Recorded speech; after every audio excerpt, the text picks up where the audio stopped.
1월 14일 정치부회 시작합니다. 국정농단 사건으로 4년 가까이 재판을 받아온 박근혜 전 대통령에게 징역 20년의 실형이 확정됐습니다. 벌금은 180억 원입니다. 공천 개입 혐의로도 이미 2년형을 선고받았기 때문에 복역해야 하는 기간은 총 22년이고요. 그러니까 87살이 돼서야 출소가 가능하죠. 판결에 대한 정치권 반응도 쏟아지고 있는데 잠시 후에 자세히 짚어보겠습니다. 이로써 이재용 삼성전자 부회장을 제외하고는 국정농단 관련자에 대한 법적 판단은 모두 마무리가 됐습니다. 자, 신반장, 박근혜 전 대통령 판결에 대해서 청와대 입장도 나온 게 있죠? 네, 그렇습니다. 대한민국은 민주공화국이라는 헌법 정신이 구현된 판결로 평가했습니다. 네. 역사적 교훈으로 삼아 다시는 이런 불행이 일어나서는 안 될 거라는 이야기도 덧붙였고요. 그렇군요. 정치권 일각에서 나오는 사면론에 대해서는 선고가 나오자마자 언급하는 건 적절하지 않다, 이렇게 선을 그었습니다. 네, 좋습니다. 자, 박 반장, 단일화 신경전을 벌이고 있는 안철수 국민의당 대표하고요. 국민의힘 사이에 오늘은 상당히 험한 말들이 오갔죠? 네, 그렇습니다. 어제 정진석 국민의힘 공천관리위원장이 안 대표가 간만 보고 있다 이렇게 비판을 했었죠. 맞아요. 안 대표는 네. 오늘 국민의힘 입당을 분명히 거부를 했고요. 네. 이태규 사무총장은 국민의힘이 기고만장한 행태를 보인다고 비판을 했습니다. 네, 좋습니다. 트럼프 대통령 탄핵 소식 포함해서요. 오늘 다룰 소식 많습니다. 들어가서 본격적으로 정치부회의 문을 열겠습니다.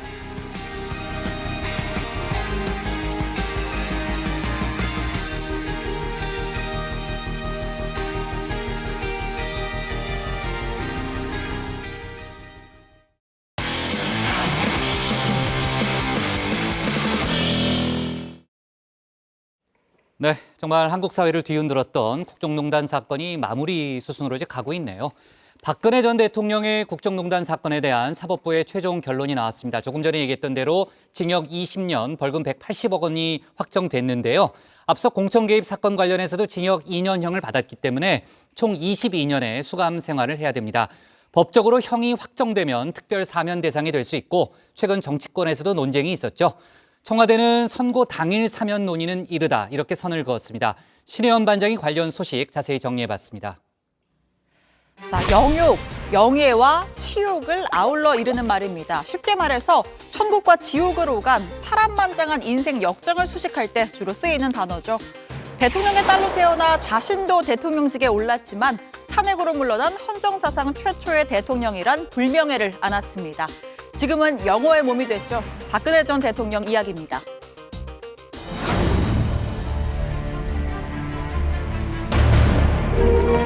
청와대로 이사를 온 뒤에 우리들이 놀 장소는 더 넓어지고 아름답게 꾸민 곳이 많이 생겼습니다.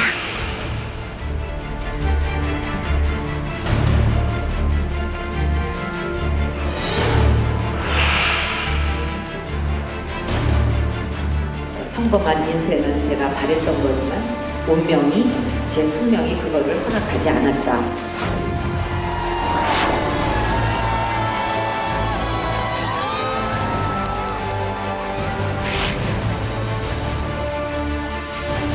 내가 이러려고 대통령을 했나 하는 자괴감이 들 정도로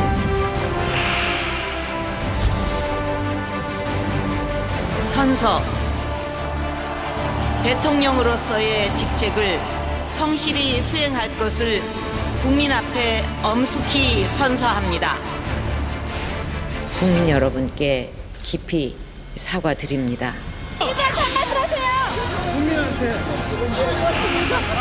대통령 박근혜를 파면한다.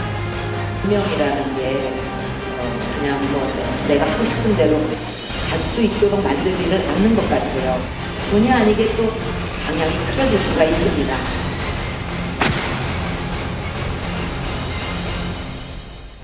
박근혜 전 대통령이 대법원에서 징역 20년을 확정받았습니다. 지난 2017년 4월 재판에 넘겨진 지 3년 9개월 만에 검찰 수사를 포함하면 총 4년 3개월 만에 긴 여정의 마침표를 찍게 된 건데요. 오늘 재판에서 다룬 혐의는 크게 두 갈래입니다.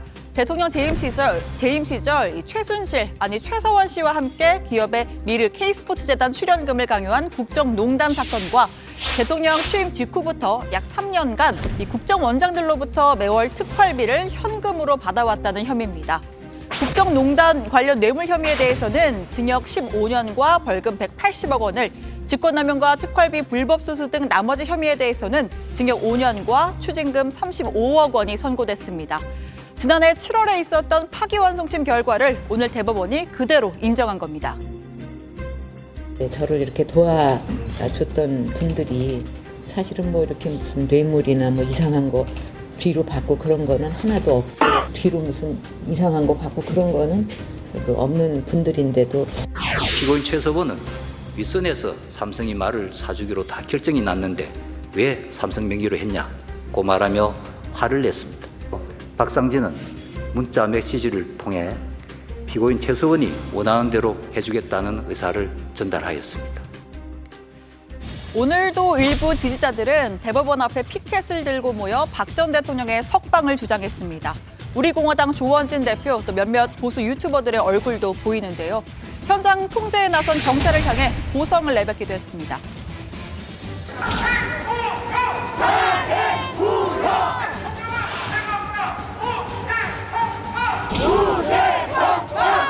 잠시 해산 절차 진행하겠습니다. 만약 가해법 예방법상 부인 이상, 부인 초과한 인원 집행할 수 없게 되어 있습니다. 우리나라를 있다고 멈추고 있네! 경찰들 정신 차려라!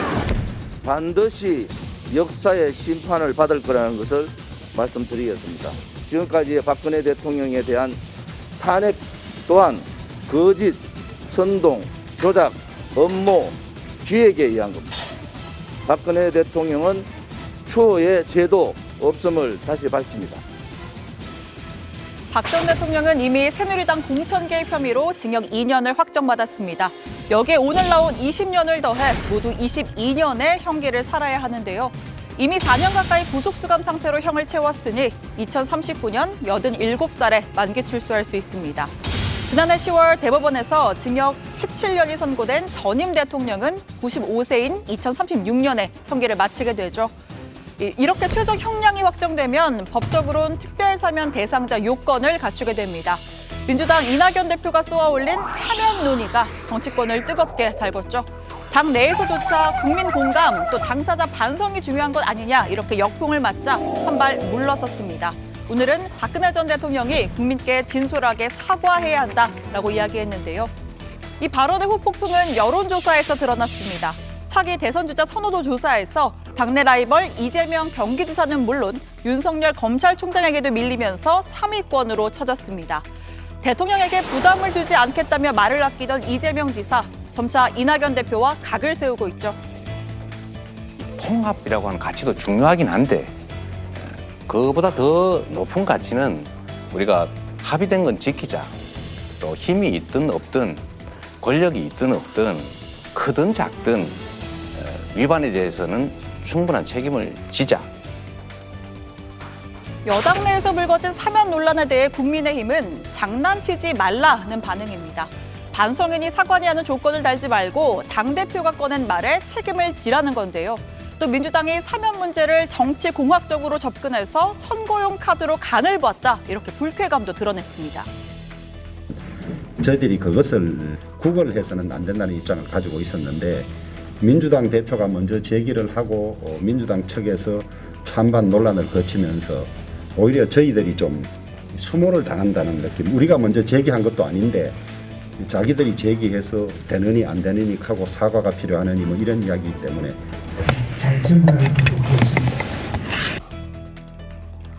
국민의힘 유승민 전 의원은 문재인 대통령이 사면을 결단하라고 촉구했습니다. 헌법이 대통령에게 초사법적인 권한을 부여한 건 사법적 결정보다 더 큰 대의가 있을 때 고도의 정치 행위를 할 수 있도록 한 일이라면서 가식적인 정치 쇼 말고 오직 국민 통합만 보고 대통령이 결단해라 이렇게 주장했습니다. 여야의 입장이 어떻든 대통령이 결단할 사안이라는 건 팩트입니다. 사면은 헌법이 보장한 대통령만 행사할 수 있는 고유 권한이기 때문입니다.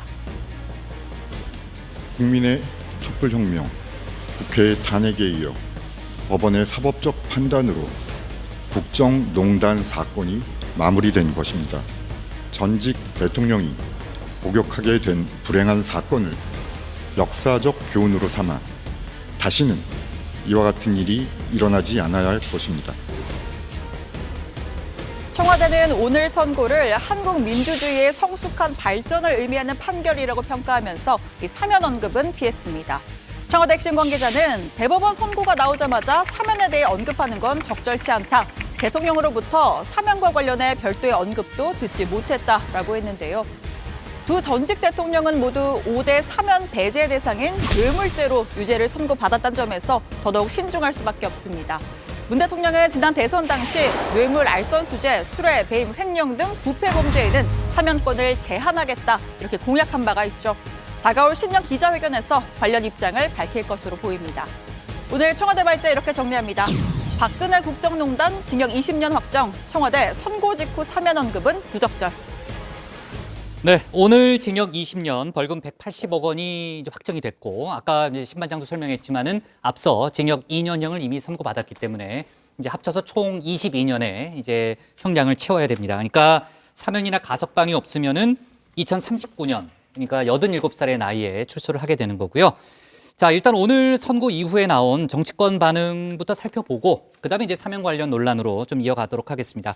조 반장, 여야 반응이 어떻게 나오고 있어요? 일단 민주당은 박근혜 전 대통령의 사과를 촉구했습니다. 대한민국 역사에 씻을 수 없는 치욕과 오점을 남겼다. 국민 앞에 사죄해야 한다고 했는데요. 또 국민의힘 역시 책임에서 자유로울 수 없다는 점을 명심해야 한다. 이렇게 강조를 했습니다. 국민의힘도 법원의 판단을 존중하고 엄중히 받아들인다는 입장을 밝혔는데요.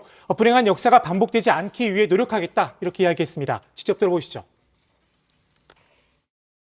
박 전 대통령의 국정농단은 대한민국 헌법 제1조를 정면으로 부정한 것입니다. 이 모든 것에 대해 국민 앞에 사죄해야 합니다. 국민의힘은 국민이 받은 상처와 대한민국의 지옥적인 역사에 공동 책임이 있음을 명심해야 할 것입니다. 오늘 법원의 판결을 존중하며 국민과 함께 엄중히 받아들입니다. 불행한 역사가 반복되지 않도록 하는 것은 이제 우리 모두의 과제가 되었습니다. 국민의힘은 제1야당으로서 민주주의와 법질서를 바로 세우며 국민 통합을 위한 노력을 멈추지 않을 것입니다. 네, 정의당은 민심에 부합하기에는 부족한 처벌이지만 대한민국 민주주의와 법치를 바로 세우기 위한 역사의 큰 이정표라고 평가했습니다. 그러면서 박 전 대통령은 오늘도 재판에 나오지 않았다. 진지한 반성과 성찰을 하고 있는 것인지 강한 의구심을 가질 수밖에 없다고 지적을 했습니다. 또 정치권에서 불거진 사면 논의를 중단해야 한다고도 했는데요. 이어서 들어보시죠. 중요한 것은 최근 전직 대통령 사면 논란이 일면서 국정농단에 부역하고 동조했던 세력들이 정치보복 운운하면서 다시 고개를 들고 있다는 점입니다. 뻔뻔하고 염치 없는 모습이 가히 혀를 내두를 지경입니다. 청와대와 집권여당은 사면 논란에 종지부를 찍어야 합니다. 네, 역시 이제 정치권 반응을 종합해 보면요, 민주주의라든지 법치주의라든지 헌법 정신 이런 단어들이 좀 많이 좀 등장하는 것 같고요. 오늘 판결의 의미를 그렇게 보고 있는 것으로 보입니다. 자, 이제 두 전직 대통령은 어쨌든 이제 형이 확정이 됐기 때문에 법적으로는 사면 대상이 될 수 있어요. 그동안 이제 정치권의 논란도 좀 있었고요. 물론 이제 국민 여론이 지금 좋은 편은 아닙니다만 어제 청와대 최재성 정무수석이 판결을 하루 앞두고 라디오에 출연했잖아요. 관련해서 이번에 이제 그 대통령의 신년 기자회견이 만약 열린다면은 거기서 이제 관련한 언급이 있을 것이다. 이런 얘기를 했었잖아요. 일단 오늘 그 청와대 입장부터 좀 한번 살펴보면요. 대법원 최종 판결에 대해서 대한민국은 민주공화국이라는 헌법 정신을 구현했다면서 전직 대통령이 복역하게 된 불행한 사건을 역사적 교훈으로 삼아 다시는 이와 같은 일이 일어나지 않아야 한다라고 했습니다.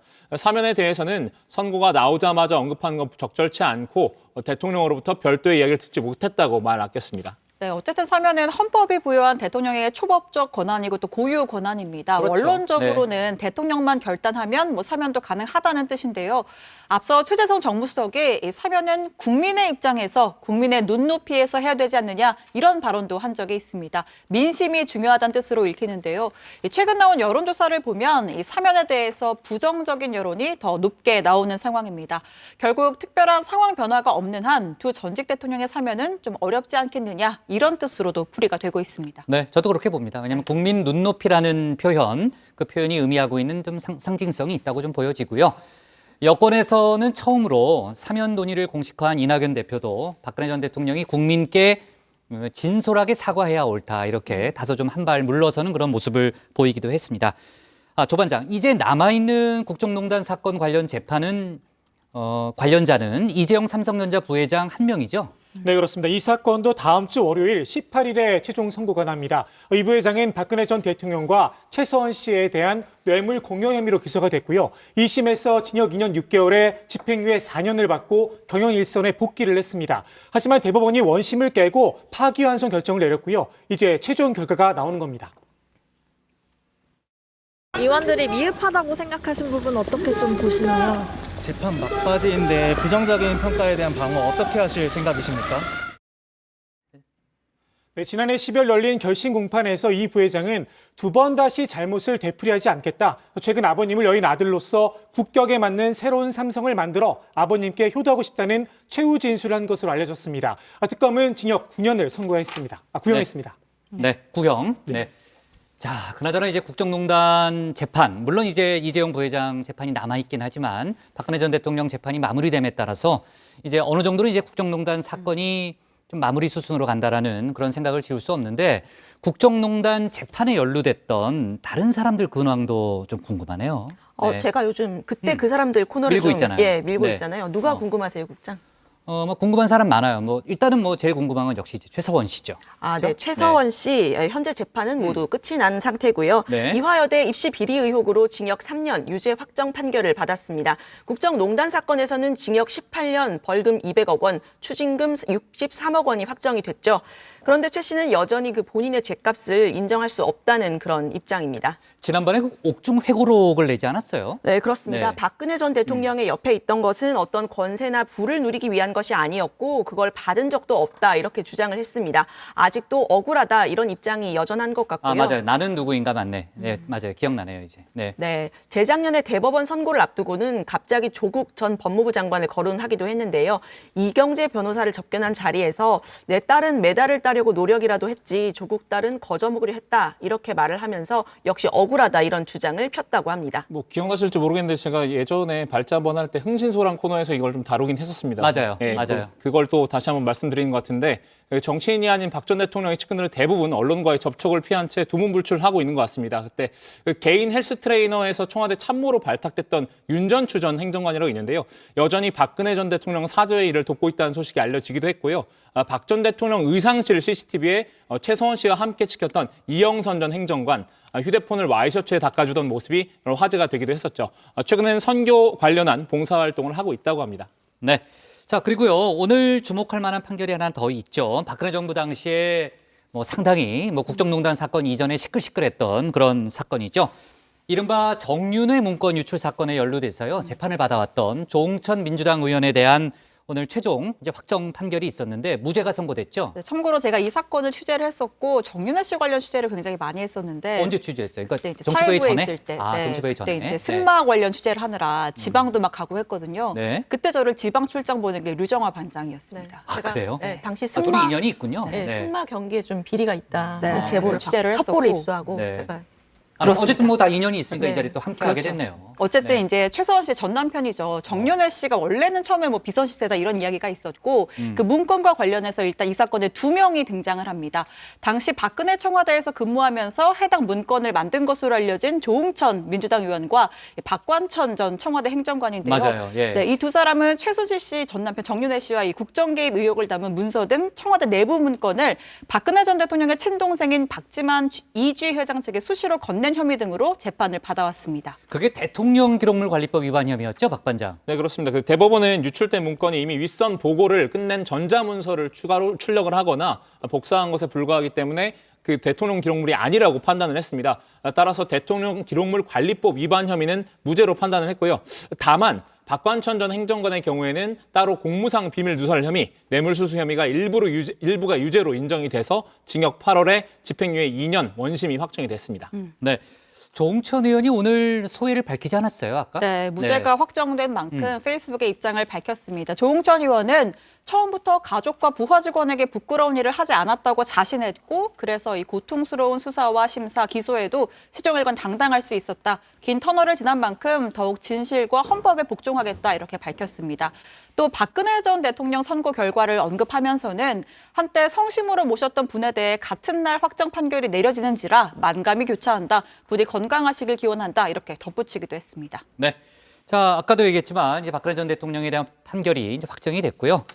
문재인 대통령의 신년 기자회견 일정이 만약에 확정이 된다면은 그 자리에서 아마 관련한 또 언급이 나올 걸로 보입니다. 근데 지금 아까 이제 신반장이 조심스럽게 예측했지만 현재로서는 이제 국민 여론이 안 좋기 때문에 조금 이제 부정적인 결론이 나올 가능성이 좀 있어 보이긴 하네요. 자, 좋습니다. 오늘 청와대 발제 이렇게 정리하겠습니다. 박근혜 국정농단 징역 20년 확정. 청와대 선고 직후 사면 언급은 부적절로 제목을 잡겠습니다. 다음은 박준호 반장의 발제를 들어보겠습니다.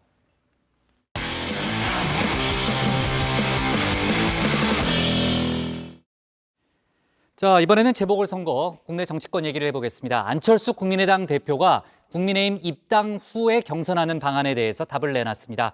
시민이 단일 후보를 결정할 거라면서 사실상 국민의당 입당은 하지 않겠다는 의사를 분명히 밝힌 거죠.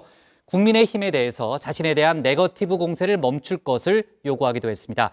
이런 가운데 여당에서는 우상호 의원이 연이어 정책을 발표하면서 나홀로 경쟁을 이어가고 있는데요. 박준호 반장이 재보궐 관련 소식을 모아봤습니다. 서기 2021년 한반도의 남쪽은 두 개의 나라로 나뉘어 각축을 벌이고 있었으니 하나는 여나라요 또 다른 하나는 야나라라.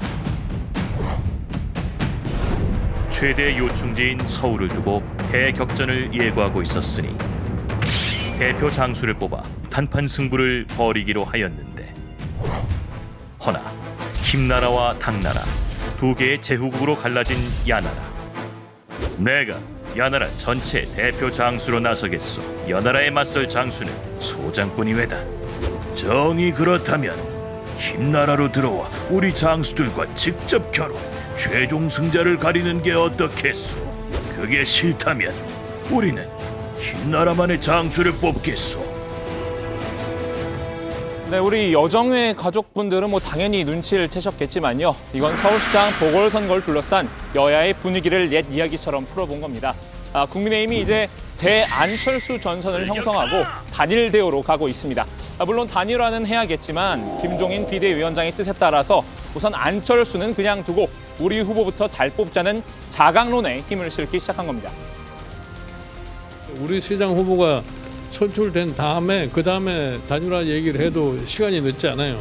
그리고 내가 본인에게도 분명히 얘기를 했어요. 단일화는 3월 초에 나가서 얘기를 할 것이고 그렇지 않고 하면은 우리 당에 들어와서 하는 둘 중에 한 가지밖에 없으니까 그 둘 중에 한 가지를 결심을 하면은 얘기를 하라고 그랬는데 안철수 국민의당 대표가 현재 여론조사 1위를 달리고 있는 상황이죠. 국민의힘 내부에선 이 와중에 우리가 안 대표에게 합당이니 당대당 통합이니 계속 구걸해봤자 괜히 안 대표 몸값만 키워줄 뿐이란 공감대가 형성된 것 같습니다. 물론 중간중간 안 대표에 대한 견제구도 계속 던지고 있습니다. 나경원 전 의원 서울시장 출마 선언에서 안 대표를 겨냥해 중요한 정치 변곡점마다 결국 이 정권에 도움을 준 사람 이렇게 표현을 했었죠. 오늘은 인터뷰에서 안 대표 관련 질문이 계속 나오니까 신경질적인 반응을 보였습니다.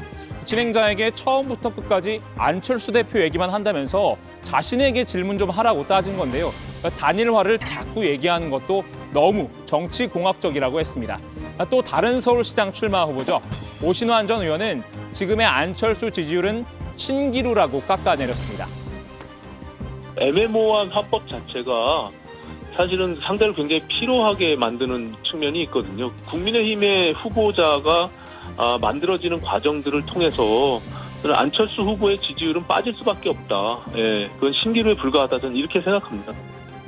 안 대표를 어떻게든 끌어들이려고 했던 정진석 공천관리위원장도 어제는 간만 본다 이렇게 직격하기도 했었는데요.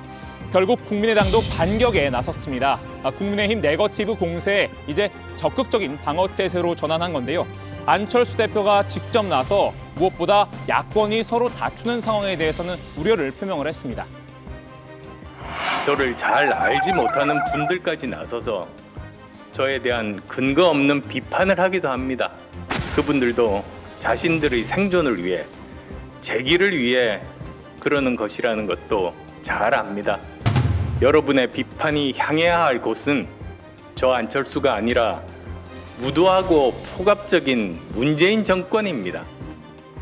공격의 대상은 자신이 아니라 정부 여당이어야 한다는 거죠. 누가 후보가 되든 야권 단일화는 반드시 완수하겠다는 의지도 드러내는데요. 단일화 방식과 관련해서는 시민이 원하고 시민이 결정하는 방식이라면 그 어떤 방식도 상관없다는 큰 원칙을 이미 말씀드렸습니다. 저로 단일화하자고 주장하는 것이 아닙니다. 단일화의 당위성을 강조하면서 꼭 자신이 단일 후보가 아니어도 된다는 뜻을 밝힌 거죠. 다만 국민의힘에 입당해서 경선을 칠 생각은 없는 것 같습니다.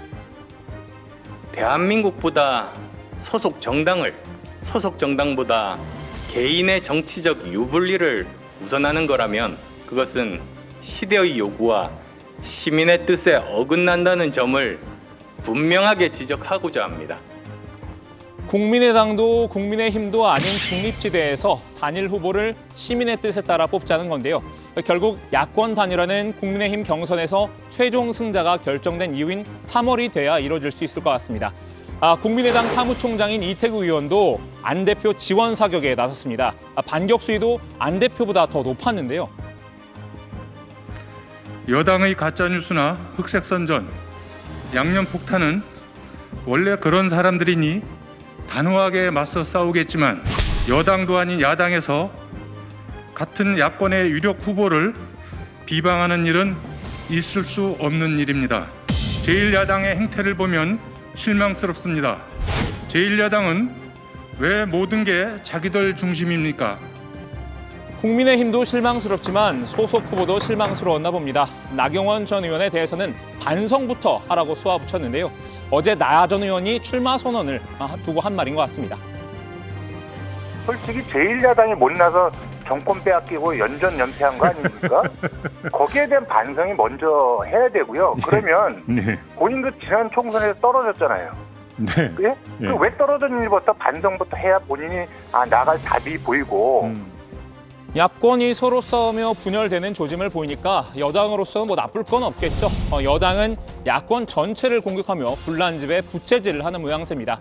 어제 강선우 민주당 대변인은 논평을 내고 김정인 위원장을 공개 비난했는데요. 김 위원장이 안철수 대표와 삽바 싸움까지 가며 재보궐선거를 본인의 국민의힘 뿌리박기를 위한 기회로 쓰고 있는 모양새, 이렇게 규정을 한 겁니다. 또 선거와 당을 자기 정치를 위한 도구 정도로 취급하는 듯한 구태 정치가 개탄스럽다고도 했습니다. 당 대변인이 김 위원장을 밀착 마크한 동안 경선 후보는 야권 경선 후보들 모두 때리기에 나섰습니다. 민주당 서울시장 후보 우상호 의원 얘기입니다. 연일 정책 행보를 이어가고 있죠. 오늘도 감염병 대응과 관련된 정책을 발표했는데요. 코로나를 빨리 종식시키고 제2, 제3의 코로나도 것들이 막아낼 수 있는 준비가 필요합니다. 저 우상호가 서울을 감염병 대응의 세계 최고 도시로 만들겠습니다. 질병과 건강의 위협으로부터 시민의 안전과 생명을 지켜내겠습니다. 정책 행보 와중에도 물론 야권을 향한 쓴소리는 잊지 않았습니다. 서울시장 출마하겠다는 야권 후보가 10명이나 되는데 정책 공약 발표를 안 하고 있다는 건데요. 그만큼 준비되지 않았다는 것을 의미한다면서 안철수, 나경원, 오세훈 이렇게 세 사람을 거론했습니다. 자신이 유일하게 준비된 후보라는 걸 강조하기 위한 거겠죠. 자, 발제의 첫머리의 이야기로 돌아가 끝을 맺자면요. 힘나라의 제안에 침묵하던 당나라 철수왕. 힘나라에 들어가 직접 겨루지는 않겠다고 선을 그었죠. 또 당나라와 힘나라가 서로 네거티브 공세를 펼치면 연나라만 좋은 거라고 이렇게 진화에 나섰는데요. 불길이 잡힐지 커질지는 두고 봐야 알겠죠. 연나라는 대표 장수로 나서겠다는 사람이 안 나와서 좀 답답하긴 하겠지만요. 강 건너 불구경도 재밌긴 한가 봅니다. 오늘 야당 발제 이렇게 정리합니다. 안철수, 시민이 단일 후보 결정 입당 거부, 우상호, 나홀로 정책 행보 계속. 자, 보궐선거 관련 내용으로 가기 전에요. 이 얘기부터 좀 짚어보고 갈게요. 국민의힘 부산시장 예비 후보죠. 이현주 전 의원에 대한 건데 이 전 의원 캠프가 방역 지침을 어겨서 논란이 되고 있다는 거죠? 네, 그렇습니다. 이현주 전 의원이 코로나19 관련 방역 지침을 어기고 선거운동에만 열을 올렸다는 비판이 일고 있습니다. 이 전 의원의 부산 진구 선거사무실에서 지난달 30일과 지난 5일 열린 행사가 있었는데요.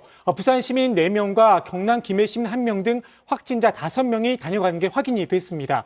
그래서 부산 진구가 이 전 의원 캠프에 행사 참석자 명부를 요구했습니다. 보니까 지난달 30일 행사 참석자는 70명이고요. 5일 행사 참석자는 44명이었습니다. 근데 지금 부산이 사회적 거리두기 2.5단계 아니에요? 그러니까 행사에 저 정도 인원이 모이면 안 되는 거 아닙니까? 네, 맞긴 한데요. 국장이 자꾸 이렇게 끼어드시면 제가 설명하는 시간이 오래 걸려가지고 오래 걸리죠. 복마크 또 못 나갈 수도 있습니다. 복마크. 아이고 도반장이 원래 말이 많아서 그런 거예요. 아무튼 뭐 설명을 좀 이어가자면요. 네. 지난달 15일부터 부산은 사회적 거리두기 2.5단계 맞습니다. 행사 참여 인원은 49명까지 허용이 되는데요. 이 전 의원 선거 캠프가 이를 어긴 겁니다. 이 전 의원 측은 지난달 30일 행사에서 70명이 모두 참석한 건 아니고 당일 선거 사무실을 방문한 누계다 이렇게 해명을 했는데요. 부산 진구는 해당 행사에 70명이 참석한 것으로 판단을 했습니다. 그래서 이 전 의원 선거 사무실에 집합금지 명령을 위반한 혐의로 150만 원의 과태료 처분을 통보했습니다.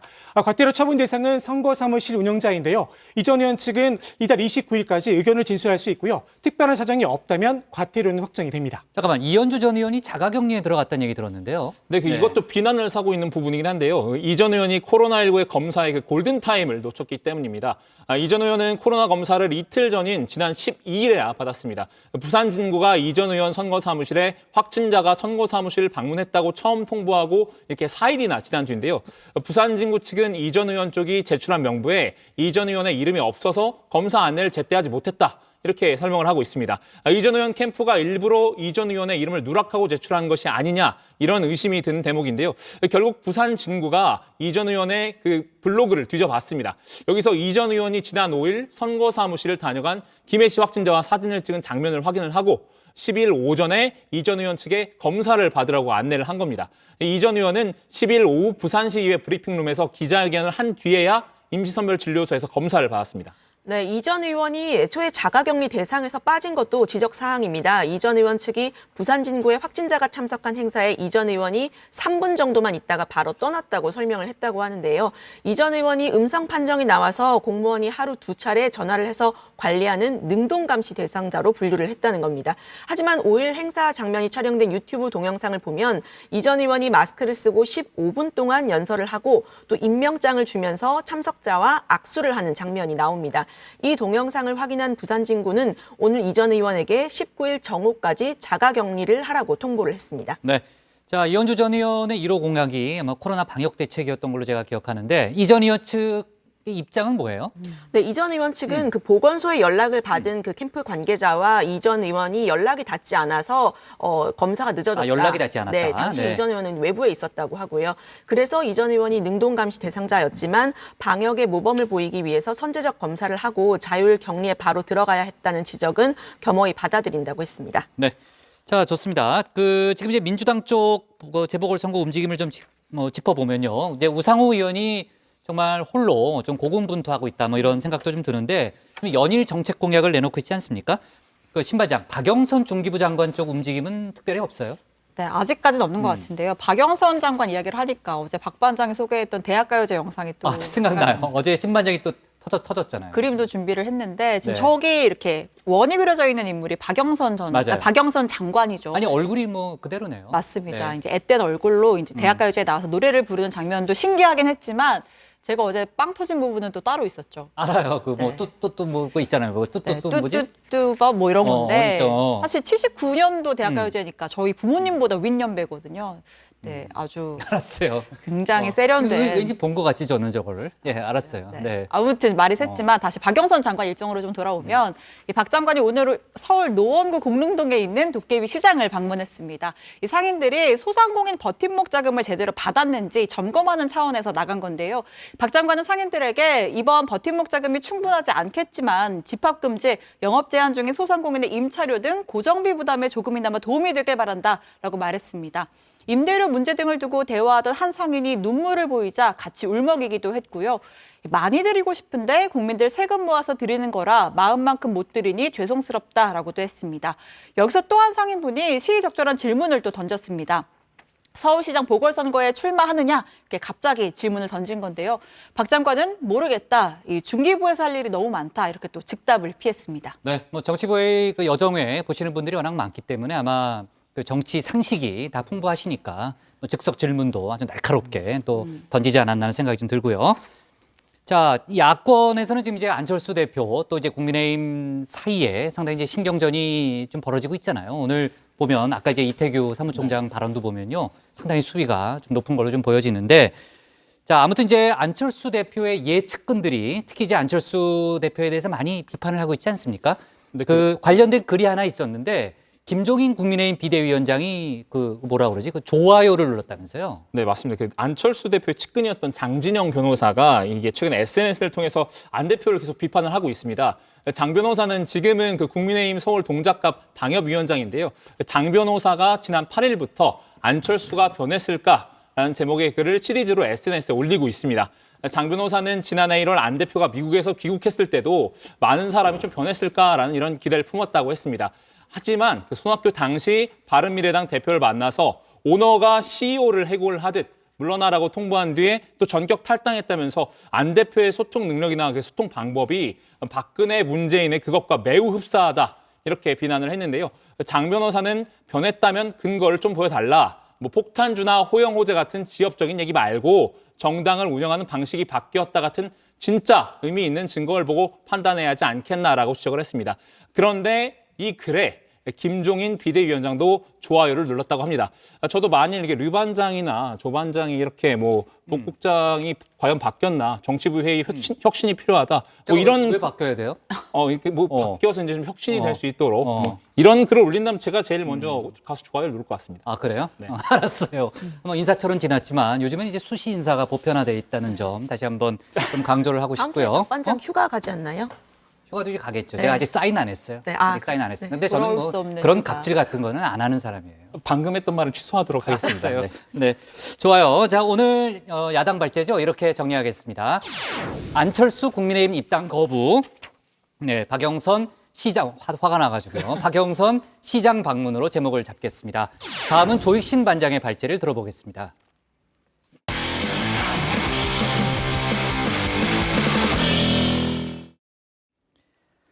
경북 경주의 월성 원전에서 방사성 물질이죠. 리터당 71만 베크렐에 이르는 고농도의 삼중수소가 검출됐는데요. 안전성 문제가 정치권 공방으로 옮겨붙었습니다. 감사원 감사가 부실했다. 원전 수사 물타기다. 이렇게 제각각 해석을 내놓으면서 정치 공방이 연일 벌어지고 있는 상황입니다. 관련 내용을 조익신 반장이 정리해봤습니다.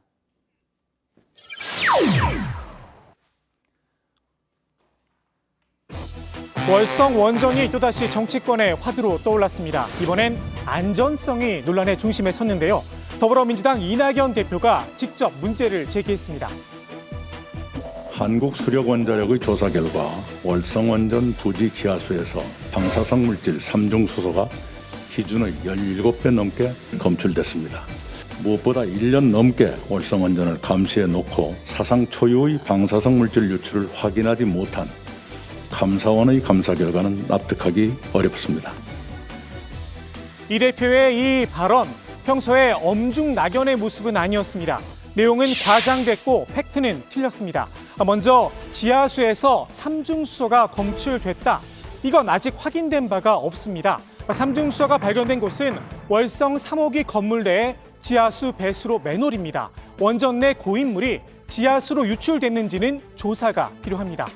또 감사원이 방사성 물질 유출을 확인하지 못했다. 이건 팩트 자체가 틀렸습니다. 월성 1호기 조기 폐쇄 결정의 타당성 및 한수원 이사회 이사들의 배임 행위에 대한 감사가 국회가 감사원에 요청했던 감사의 요지입니다. 구체적으로는 지난 2018년 6월 월성 1호기 조기 폐쇄를 결정하며 근거로 삼았던 경제성 평가 자료가 조작됐는지 알아봐달라는 요청이었습니다. 아시다시피 월성 1호기 조기 폐쇄는 안정성 때문이 아니었습니다. 경주 지진 이후에 가동률이 거의 40%대로 떨어졌고요. 그에 따라서 지금도 그 정지 상태에 있습니다. 월성 1호기 같은 경우에는 이미 적자 발전소가 되어 있는 상태입니다. 더욱이 이번에 문제가 된 곳은 월성 1호기가 아니라 월성 3호기입니다. 감사원의 책임을 묻기엔 주소가 틀린 듯합니다. 방사성 물질을 관리 감독하는 규제기관은 원자력 안전위원회입니다. 이낙연 대표의 발언에 정치적 의도가 있다고 생각한 모양입니다. 국민의힘은 제2의 광우병 성동이라면서 목소리를 높였습니다. 월성원전 1호기 조기 폐쇄의 불법성을 숨기기 위해 방사능 검출 침소 봉대로 막연한 방사능 공포심을 조장하고 괴담을 퍼뜨려 애꿎은 경주 시민을 불안으로 몰아가고 있다. 월성 1호기 불법 강제 폐쇄로 관련 수사의 칼끝이 이제 정권의 최상층부로 점점 조여오자 입증된 과학적 사실조차 부정하고 뒤엎으려 하는가. 국민의힘은 일시적인 검출에 불과한 데다 위험성도 과학적 사실이 아니라는 점을 강조했는데요. 이번에 확인된 리터당 71만 베크렐의 삼중수소, 연간 섭취량을 따지면 바나나 6개, 멸치 1g 수준이라면서 말입니다. 일부 전문가들이 지적한 내용이니 과학적으로는 맞을 수 있습니다. 다만 삼중수소가 인체에 어느 정도 영향을 미치는지는 아직 과학적 검증이 필요한 부분입니다. 이번에 후쿠시마 원전수 방류 문제를 놓고 우리 정부는 물론 여야가 한 목소리로 반대했던 것도 같은 이유 때문이었습니다. 그리고 오염수의 방류량과 오염의 농도가 생태계에 적정한지 충분히 협의하고 동의를 받아야 합니다. 그렇지 않고서는 절대 우리 동해 앞바다를 더럽힐 수 없습니다. 월성 원전 지역 주민들의 안전 문제 걱정하지 않을 수 없습니다. JTBC는 그동안 월성 원전의 안전성 문제를 지속적으로 보도해왔습니다. 월성 1호기의 안전성이 국제 기준에 맞지 않는다 하는 주장이 시민단체에서 새롭게 또 나왔습니다. 월성 원전 근처에 사는 아동과 청소년에게서도 방사성 물질인 삼중수소가 검출됐습니다. 30년의 설계 수명을 넘긴 월성 원전 1호기를 정부가 안전에 문제가 없다면서 2015년에 10년을 더 쓰도록 허가해줬었죠. 허가 과정이 엉터리였다는 게 여실히 드러났습니다. 감사원이 문제였다.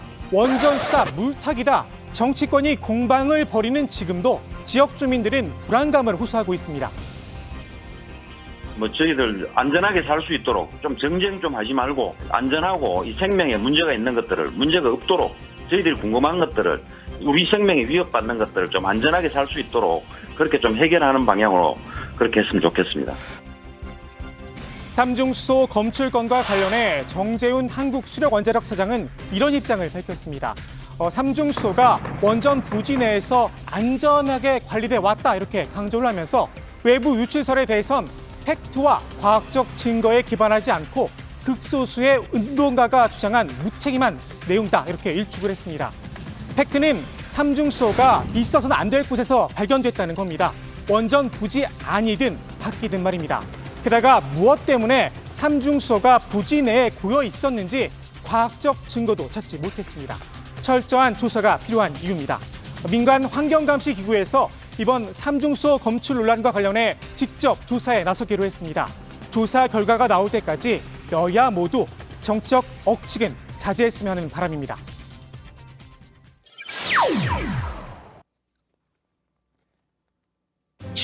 문재인 대통령의 최측근 이른바 삼철 가운데 하나로 통하죠. 양정철 전 민주연구원장이 공개 저격을 당했습니다. 문 대통령은 언제 양정철을 버렸나? 양 전 원장을 저격한 인물 열린민주당 손혜원 전 의원입니다. 마지막 총무비서관이 만들어질 때 지명될 때까지 양정철 이름이 나오지 않았어요. 그러니까 그때 황급히 마치 자기가 그 모든 자리를 고사하고 대통령께서 멀리 있는 것이 맞지 않을까라는 이런 쇼를 했어요. 그때입니다. 대통령이 양정철을 과감하게 버린 것은 그때입니다. 2017년 5월 달이었다고요. 양 전 원장이 지난 총선 과정에서 열린민주당과 각을 세우는 전략을 짰었죠. 이를 염두에 둔 듯 이런 이야기도 꺼냈습니다. 대통령이 원하는 바가 이게 아니지 않습니까? 이렇게 얘기했더니 대통령이 총선하냐?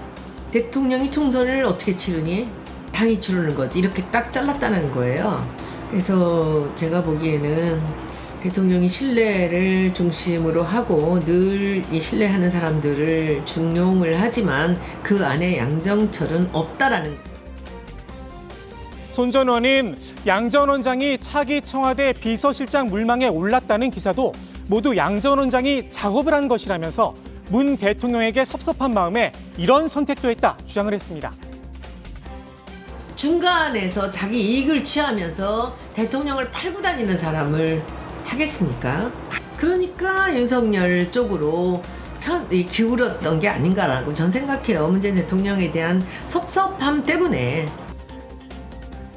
윤석열 검찰총장과 양 전 원장의 관계, 지난해 12월이었죠.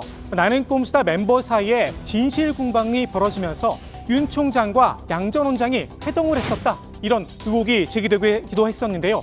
당시 김용민 평화나무 이사장은 주진우 기자가 두 사람을 소개해 준 게 아니냐 공개 질문을 던지기도 했습니다. 저는 주진우 기자가 누구와 밥을 먹었는지 누구와 고기를 먹었는지 전혀 궁금하지 않습니다. 낙곰수가 과거에 얼마나 대단했는지 저는 전혀 관심 없습니다. 저는 주진우 기자가 윤석열의 검찰과 어떤 관계인지 궁금합니다. 주 기자는 그런 자리는 없었다 부인을 했지만 일부 친문 지지자들 사이에선 여전히 물음표로 남아 있습니다. 이번에 여권 의원들에게 검찰개혁 서약서를 받아 논란이 됐죠. 파란 장미 시민행동 측에선 방송인 김어준 씨까지 묶어 이른바 양털, 짜장의 난이란 프레임까지 만들었습니다. 손혜원 전 의원도 파란 장미 측과 검찰개혁 서약서 작업을 함께 했습니다. 공교롭게도 김어준 씨 방송에서 이 계획을 밝혔었습니다. 이거 의원님 아이디어죠? 아유, 굉장히 의원님다운 아이디어예요. 야. 이거 언제 시작합니까? 날짜 점지해 주시면 그날 시작할게.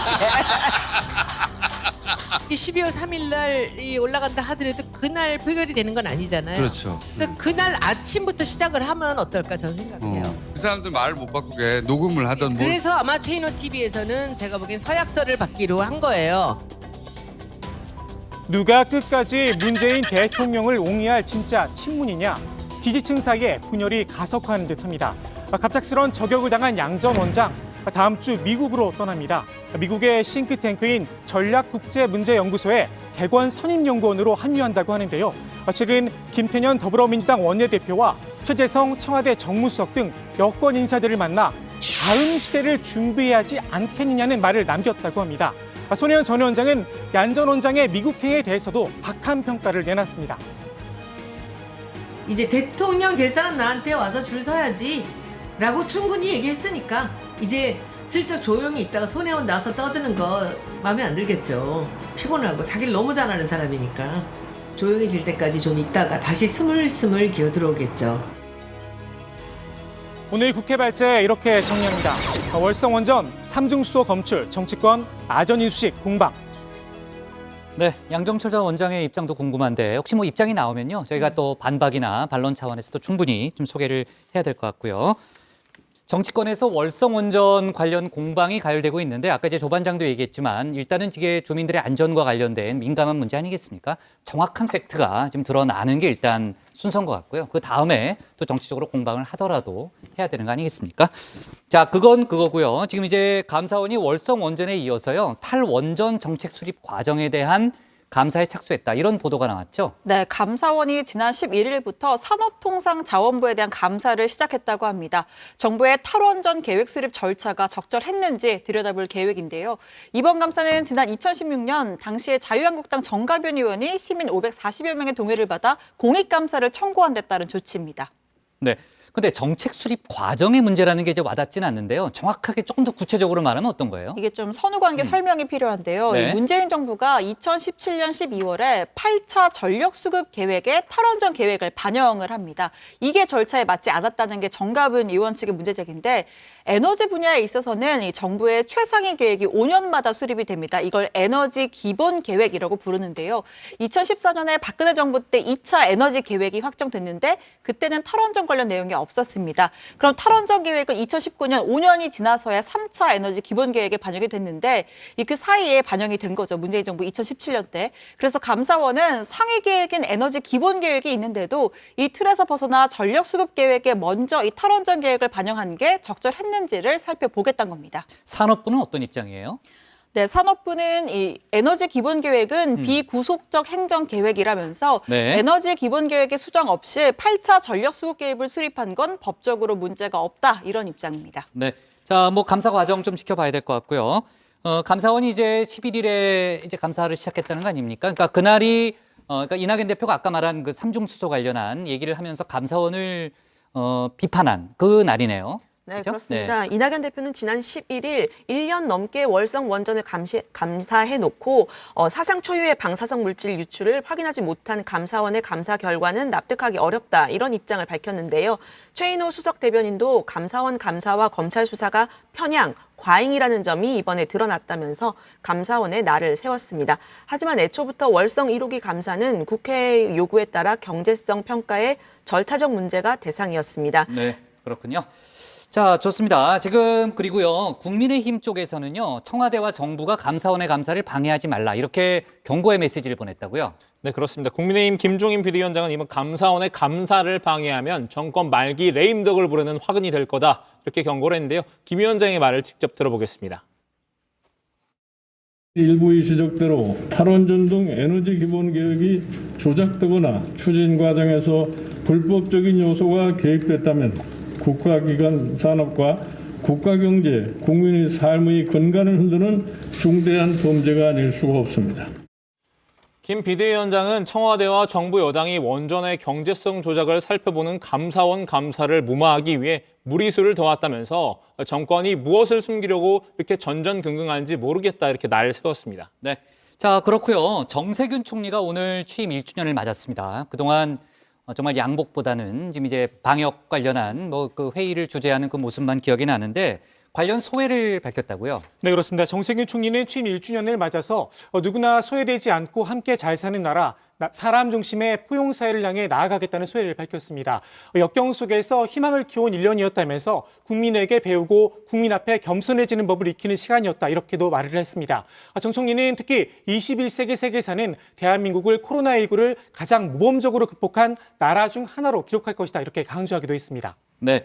자, 정 총리가 이제 오늘도 코로나 극복을 강조했는데요. 정 총리의 차기 행보는 역시 이제 코로나 극복 여부에 달렸다. 이런 얘기가 정치권에서 많이 나오죠. 네, 그렇습니다. 정 총리는 그 코로나 총리로도 불리는데요. 지난해 1월 14일 취임한 지 일주일도 안 돼서 코로나19 국내 감염이 발생을 하면서 코로나 방역에 뛰어들었습니다. 맞아요. 지금 보시는 예. 것처럼 그 노란색 민방위 점퍼를 입고 지난 1년 동안 실질적인 방역 최고 책임자 역할을 했다는 평가입니다. 한때 코로나가 잦아들면서 K방역에 수혜를 입는 듯 했지만 최근 코로나19가 재확산하면서 다시 좀 어려움을 겪고 있습니다. 코로나 방역을 성공적으로 매듭을 짓느냐, 그렇지 못하냐에 따라서 차기 행보도 엇갈릴 걸로 보이는데요. 다음 달 시작되는 백신 접종과 그 결과가 관건이 될 걸로 보입니다. 참 백신 접종 얘기했으니까요. 요 얘기 잠깐 짚어볼게요. 오늘 그 백신 접종과 관련된 여론조사 결과가 하나 나온 게 있죠? 네, 신 반장이 얘기할래요? 네, 서울대학교 보건대학원 유명순 교수팀이 발표한 조사 결과입니다. 우리 국민 10명 가운데 7명, 68%가 최대한 지켜보다가 접종을 하겠다 이렇게 밝혔는데요. 다만 백신 접종을 하겠다는 응답은 80%에 이르렀습니다. 백신을 맞긴 맞아야 하겠지만 아무래도 부작용이 우려되니까 시간을 좀 두고 맞겠다 이런 뜻으로 풀이가 되는데 실제로 백신 개발이 출시된 지 얼마 안 되었기 때문에 다른 사람들에게 어떻게 작용하는지 지켜봐야 한다라는 문항에 82%가 그렇다라고 답변을 했다고 합니다. 네. 그러니까 백신은 맞아야 되겠는데 부작용은 또 우려가 되고 그런 또 양가적인 그런 뭐 입장이 녹아있는 그런 조사로 일단 보입니다. 자, 오늘 국회 발제 이렇게 정리하겠습니다. 월성원전 3중수소 검출, 정치권 아전 인수식 공방으로 제목을 잡겠습니다. 다음은 유정아 반장의 발제를 들어보겠습니다.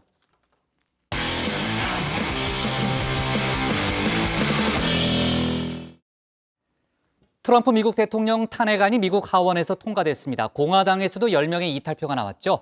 트럼프 대통령은 탄핵에 대해 직접 언급은 하지 않았고 다만 지난 의사당 습격 폭력 시위에 대한 비판 입장은 내놨습니다. 상원에서의 표결은 바이든 대통령 취임식 뒤로 미뤄질 걸로 보이는데요. 유정아 반장이 관련 소식을 정리해봤습니다. Today, in a bipartisan way, the House demonstrated that no one is above the law, not even the President of the United States.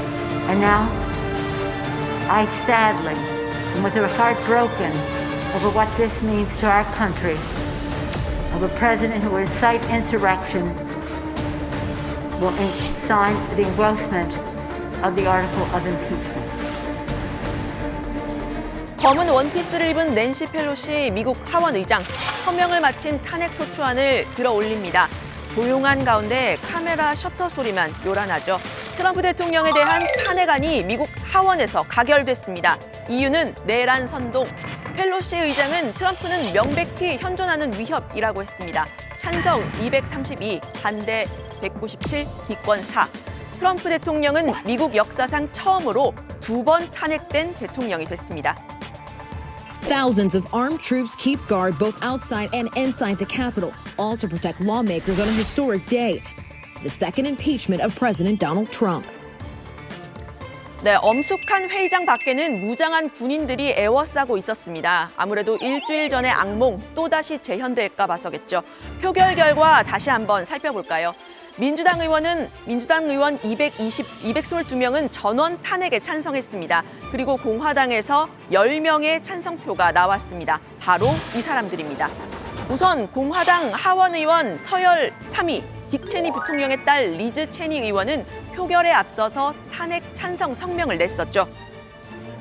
President of the United States summoned the mob, assembled the mob, and lit the flame of this attack. And she said this as well. There has never been a greater betrayal by a president of the United States of his office and his oath of Constitution, to the Constitution. 표결 당일에는 깜짝 반란표가 더 나왔습니다. 고뇌에 찬 연설들이 나왔습니다. Last week there was a domestic threat at the door of the Capitol, and he did nothing to stop it. That is why, with a heavy heart and clear resolve, I will vote yes on these articles of impeachment. This wasn't a stolen election. None of those claims played out in court, and it's time we settle that once and for all. 네, 물론 민주당 의원들의 호소는 한층 더 절절하고 또 결연했습니다. And who do you think sent them here? The most dangerous man to ever occupy the Oval Office. The Constitution requires us to impeach and remove Donald John Trump. 네, 미국 언론들은 역사상 가장 초당적인 탄핵 표결이라고 평가를 했습니다. 탄핵 직후 트럼프 대통령은 5분짜리 동영상을 공개했습니다. 그런데 탄핵에 대한 언급은 없었습니다. 이 순간의 경로를 극복하고 하나된 미국인으로서 함께하자라고만 했는데요. 외신들은 탄핵을 인정하지 않는 태도라고 분석했습니다. 대신 지난주 의사당 습격, 폭력 시위를 비판하는 내용이 담겼습니다. I unequivocally condemn the violence that we saw last week. Violence and vandalism have absolutely no place in our country and no place in our movement. Making America great again has always been about defending the rule of law. 네, 폭력은 용납될 수 없다. 의사당 공격에 가담한 사람들은 재판에 넘기겠다. 이런 말을 했는데 하지만 이런 발언 지난 6일 의사당 습격 당시에 했다면 어땠을까요? 당시에는 해산을 촉구하면서 여러분을 사랑한다고 했었죠.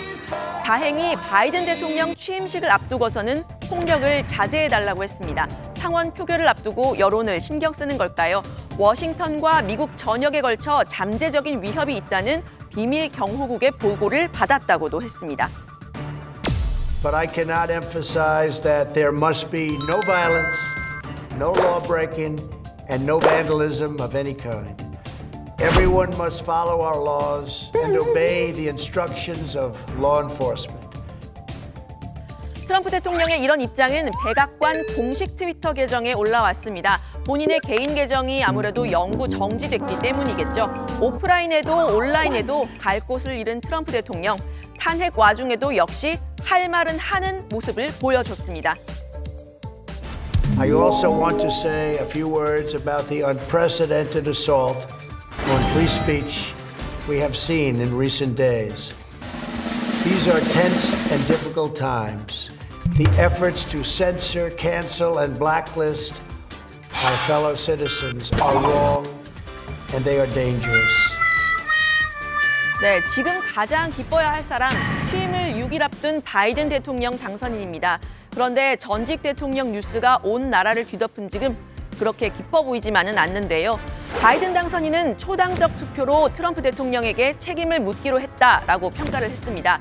그러면서 상원 지도부가 미국의 다른 급한 현안들을 처리하면서 탄핵에 대한 헌법적 책임을 다루는 길을 찾기를 기대한다고 밝혔습니다.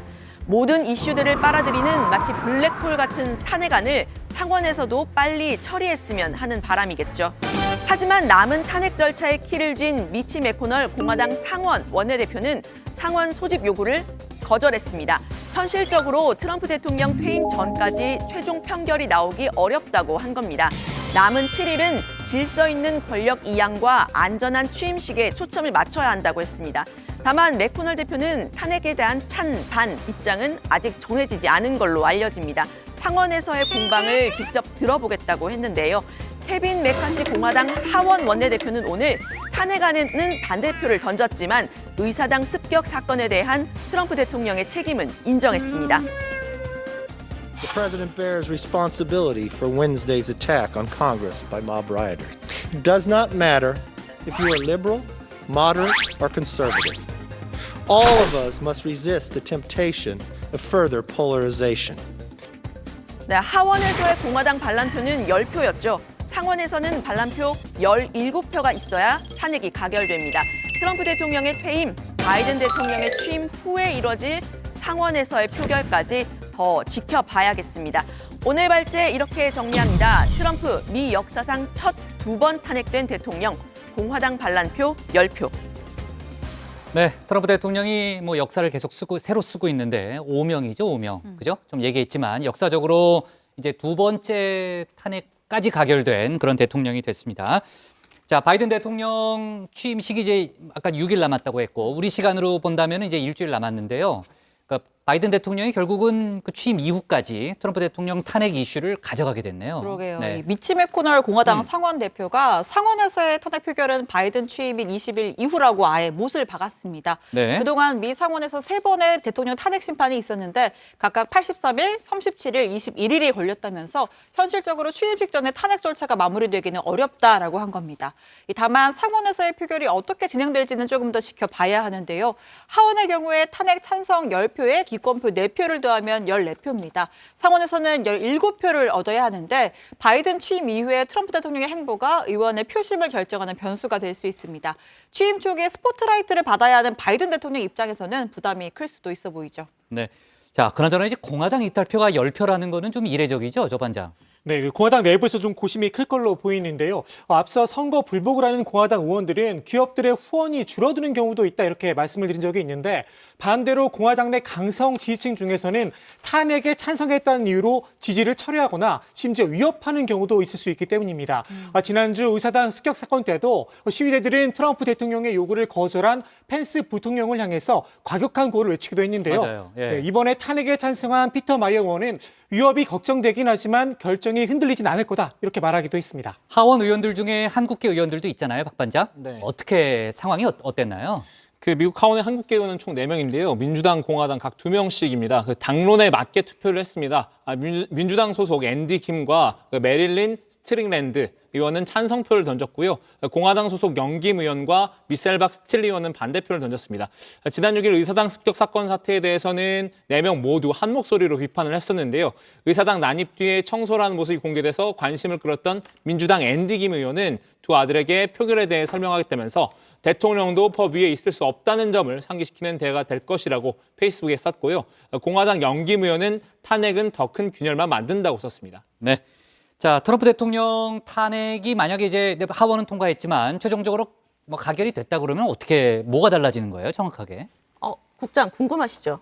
갑자기 눈을 왜 이렇게 갑자기 동그랗게 뜨고 네, 궁금하죠. 네, 궁금하신 것 같아서 궁금하니까 물어봤죠. 네, 준비를 했습니다. 트럼프 탄핵 이것이 궁금하다. 바로 이 새 코너 뉴 퀴즈 온 더 스튜디오 시간입니다.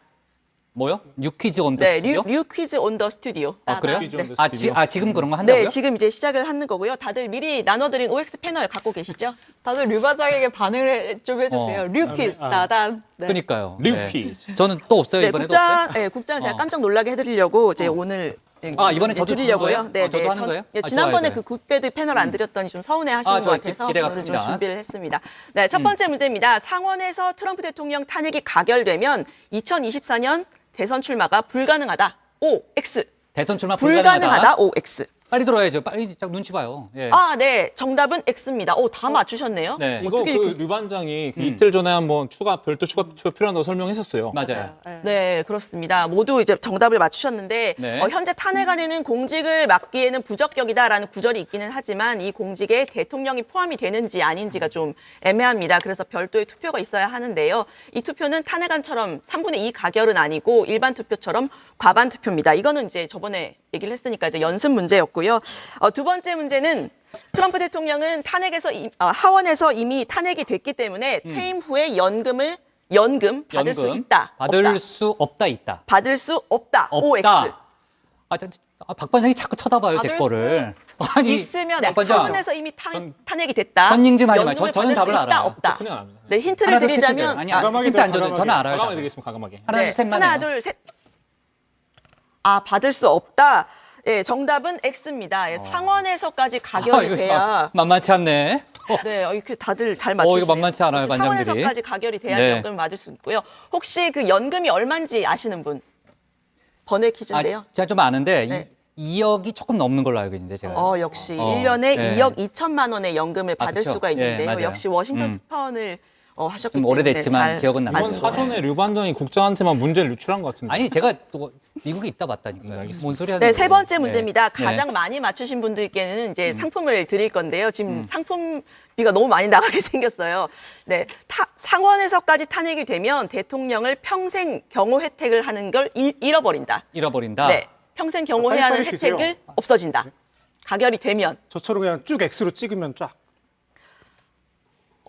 네, 박 반장과 신 반장 오고 이제 국장과 조반장은 X인데요. 정답은 X입니다. 역시. 네, 원래는 네. 설명도 네. 좀 들어주세요, 여러분. 네. 원래는 전임 대통령법에서는 아니, 설명 좀 들어요, 설명을. 원래는 이제 그 해고된 대통령, 이제 탄핵된 대통령은 전임 대통령으로 인정하지 않았는데 2013년에 오바마 전 대통령이 승인한 전직 대통령 보호법을 보면 탄핵 여부가 별도로 나와 있지 않기 때문에 남은 일생 동안 모두 경호를 받을 수 있습니다. 두 분은 탈락이고요. 두 분은 이제 제가 소정의 선물을 회의가 끝나고 드리도록 하겠습니다. 그래요? 네. 잠깐만. 근데 제가 받으면은 김영란법 걸리는 거 아니에요, 혹시? 제가 2개 받겠습니다. 저도 못 선배도. 그럼 오늘은 조반장은 어떻게 되는 거지? 안타깝게도 제가 대신 받도록 하겠습니다. 그래요? 예. 안타깝게도 소정의 상품은 드릴 알았습니다. 수가 없겠네요. 알았습니다. 법적 자, 권한은. 네. 좋아요. 자, 그건 그거고요. 그 북한에서 이제 평양 체육대회에서 당대회 기념 공연을 한 영상이 공개가 된 게 있죠. 네, 국장 퀴즈 하나만 더 낼게요. 오늘 시간이 본마크 없는데? 할 수 있다 없다. 빨리 해요. 네, 시간이 없으니까 빨리 복마크 해야 돼요. 마무리하겠습니다. 빨리 해요. 마지막 예. 북한 소식인데요. 이 북한이 노동당 제8차 대회를 축하하는 공연 당을 노래하노라를 어제 진행했다고 합니다. 김정은 총비서가 직접 관람을 했는데 그래서인지 역시나 마스크를 다들 쓰지 않았습니다. 공연은 3면으로 이루어진 대형 스크린을 통해서 화려한 영상이 나왔고 리듬 체조, 합창, 탭댄스 같은 공연이 있었는데 예년 같은 집단 체조는 보이질 않았습니다. 열병식 관련 내용도 보도되지 않았습니다. 좋습니다. 오늘 발제 바로 정리할게요. 트럼프 미 역사상 첫 2번 탄핵된 대통령, 공화당 반란표 10표로 제목을 잡겠습니다.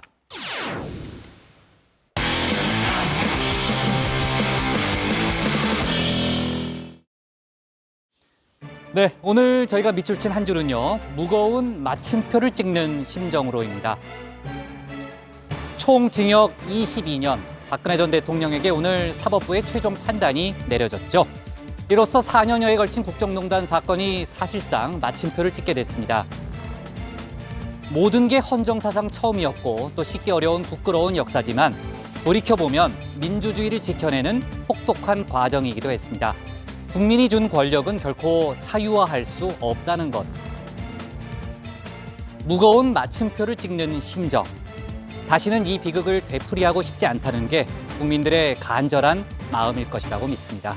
오늘 정치부에는 여기까지입니다. 저희는 내일 저녁 6시 20분에 다시 찾아뵙겠습니다. 네. 근데 선물이 뭔지는 좀 궁금하긴 한데. 아니 오늘 깜짝 놀랄 받진 않을 선물을 거예요. 엄청난 선물을 준비했는데 드릴 수가 없어서 너무 아쉽습니다.